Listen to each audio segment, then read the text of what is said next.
queridos, tudo bem? Na aula anterior, nós estudamos sobre frase, oração e período. Eu apresentei para vocês o conceito para cada um desses termos e solicitei ao final da aula que vocês realizassem alguns exercícios. Vamos corrigi-los então? São exercícios que estão ali na parada obrigatória da página 72.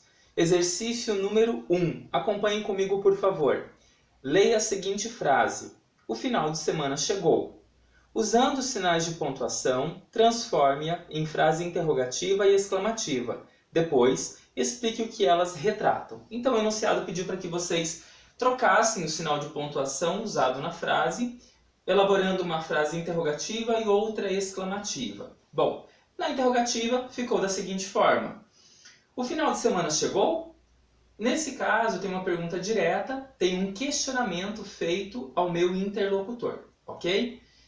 Na segunda possibilidade de reescrita, ficaria então exclamativa, né? O final de semana chegou. Então, perceba que o emissor dessa mensagem expressa os seus sentimentos, né? E até mesmo o seu entusiasmo pela chegada do final de semana, certo? Vamos então para o número 2. Classifique as frases a seguir em declarativa, interrogativa, imperativa, exclamativa ou indicativa.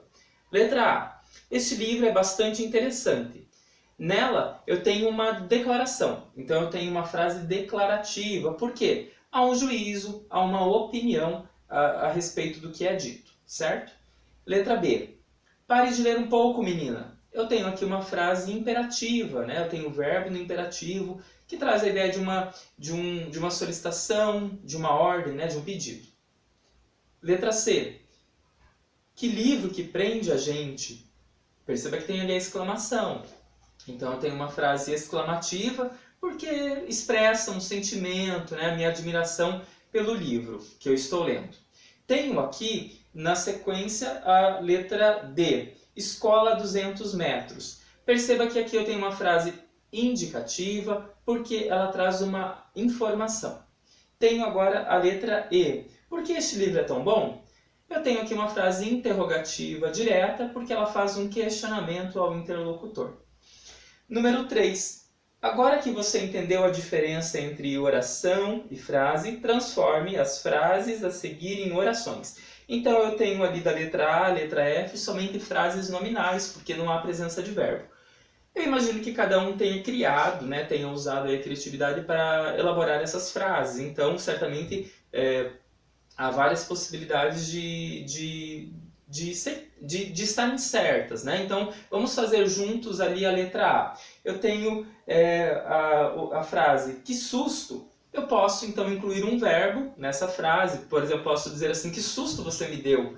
Incluindo o verbo dar, eu transformo essa frase nominal em oração, ok? Queridos, na aula de hoje nós vamos conversar sobre 2 termos essenciais da oração. Para isso eu gostaria, por favor, que você copiasse o cabeçalho com o nome da escola Terra Mater, a data da aula de hoje, dia 7 de maio, o conteúdo que nós estudaremos nessa aula, sujeito e predicado, e a habilidade que nós desenvolveremos, que consiste em identificar o sujeito e o predicado nas orações. Comecei a aula fazendo a correção das atividades, farei a explicação do conteúdo de hoje, faremos juntos alguns exercícios e eu deixarei uma atividade para que vocês realizem, certo?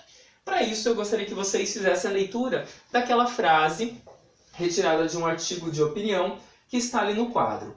As populações rurais eram extremamente pobres e dependentes dos grandes proprietários de terra.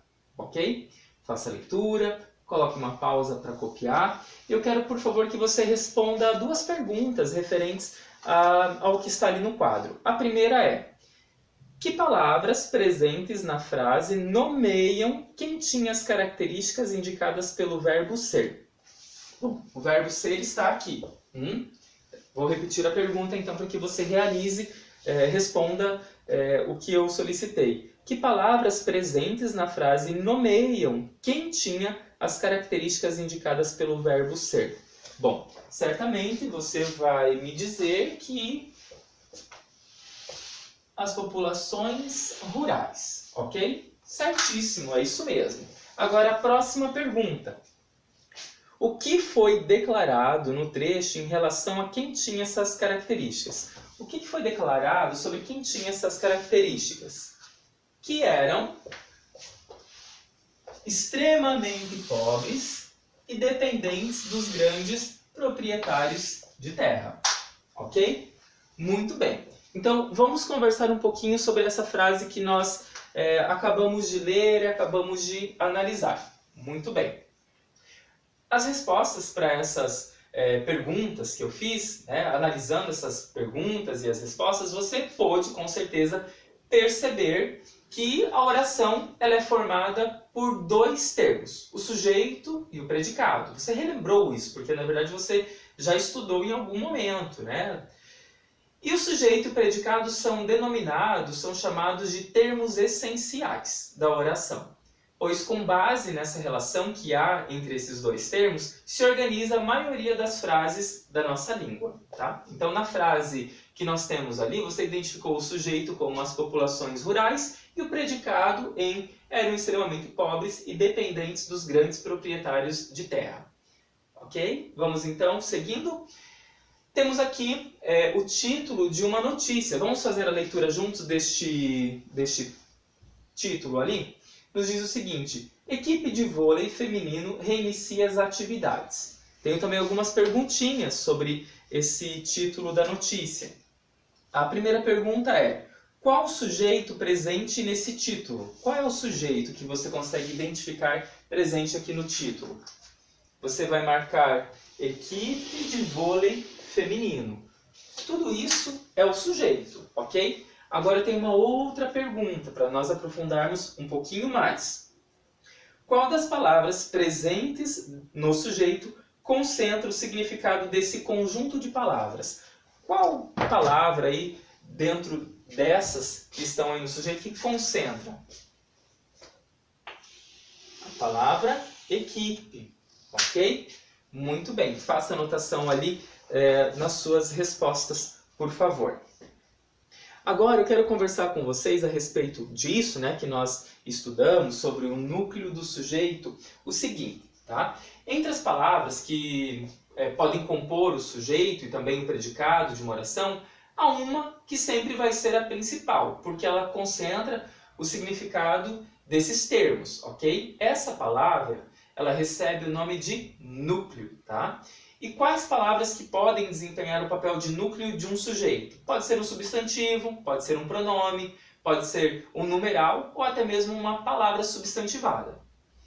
Dentro do predicado, né, ele também pode ter um núcleo, que pode ser um verbo, pode ser um adjetivo, um substantivo, um pronome, numeral e também, novamente, uma palavra substantivada. Tá? Então, nós temos núcleo tanto dentro do sujeito como também no predicado.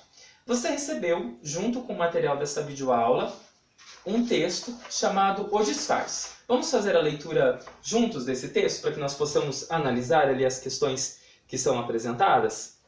Leia lá comigo, por favor. O disfarce. Cansado de sua beleza angélica, o anjo vivia ensaiando caretas diante do espelho, até que conseguiu a obra-prima do horror. Veio, assim, dar uma volta pela terra. E Lili, a primeira meninazinha que o avistou, põe-se a gritar da porta para dentro de casa. Mamãe, mamãe, vem ver como Frankenstein está bonito hoje. Muito bem, temos algumas questões para analisar. Para a primeira questão, nós vamos fazer a leitura, né? Vamos reler o seguinte trecho. O anjo vivia ensaiando caretas diante do espelho. A questão que você tem aí, então responda comigo, por favor. Sobre quem se declara algo nessa oração? Sobre quem se declara algo nessa oração? Releia a frase. Sobre o anjo. Muito bem. Qual é a declaração que se faz sobre ele?